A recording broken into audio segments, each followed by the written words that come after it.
How do Muslims deal with systemic harassment? Well, the first thing is that we need to have realistic expectations, because Allah subhanahu wa ta'ala told us in the Quran that this is coming our way, right? He says at the very beginning of Surah Al-Ankabut that you're not going to be left alone to say that you believe, and you're not going to be tested. And Allah said, I believe in Surah Al-Imran, that you're going to find adha, right? You're going to find harm from people who don't share your faith. And then to be patient in the face of that is min azmil umur. It's one of the, it's perseverance, right? It's something that's a very, very good thing to have. And so first of all, a certain degree of it is divinely willed for our own virtue and morality and moral development. We need to be prepared for it. We can't imagine or be so allergic to it that we just, wherever we go, we expect that we're not going to get this sort of treatment. No, we expect that this sort of thing is going to happen. So then if we expect it, how is our orientation, or what should our orientation be towards it? Our orientation, first and foremost, should be to conduct ourselves with dignity, right? Because we have a lot of sort of things that are happening in our society these days where, as a quote unquote sort of minority, or a quote unquote sort of oppressed population, that we can be tempted to pursue a type of justice that is predicated upon trading in our dignity for that justice. And that's also not okay, right? So we can't be groveling, right? And saying that, okay, well, we're getting treated this way and that way, and this isn't fair, and so we want you to do this and do that.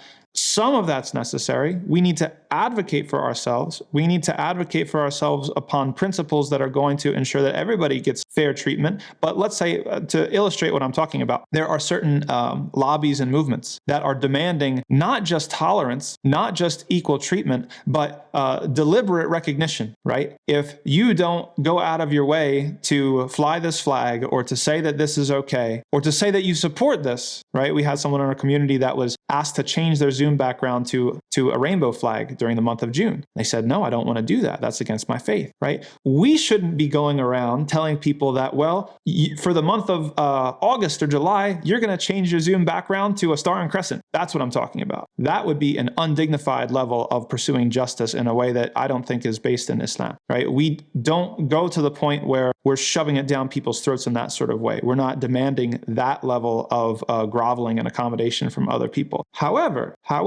we demand fair treatment. If you're going to claim that you appreciate toleration and tolerance, and you're going to claim that everybody has the right to be treated equally, then we have the right to hold you to that claim, right? And we not just hold you to that claim in a superficial sense, like, oh, this person has a hijab, you have your token hijabi over here, and you have your token brown person over here. We're talking about ethical diversity, right? We're talking about people who have different beliefs. Okay, you need to be able to tolerate us and our beliefs. If someone doesn't want to give pronouns, if someone doesn't want to support homosexual marriage, or somebody doesn't want to support any sort of the litany of issues that kind of align with the left and the progressive politics that are kind of have some momentum at this point in law, right? You need to be willing to tolerate that. If a place of employment or a school or anything, if their idea of diversity is only masks, is only appearances, it's only a PR stunt, and they're not really willing to tolerate actual diversity of beliefs, of thought, of morals, of ethics, then that's something that we need to advocate for. Like we want real toleration. We want real diversity, not just PR stunts, not just optics, not just the image, right? And so, yes, I mean, we should, people need to be prepared. You know, you have your principles. Don't barter away your principles for keeping your job or anything like this, right? It's better to, as we say, it's better to live, to die on your feet than live on your knees, right? If you're going to be put in a position where you have to grovel or you have to give up what makes you special as a Muslim, your beliefs and your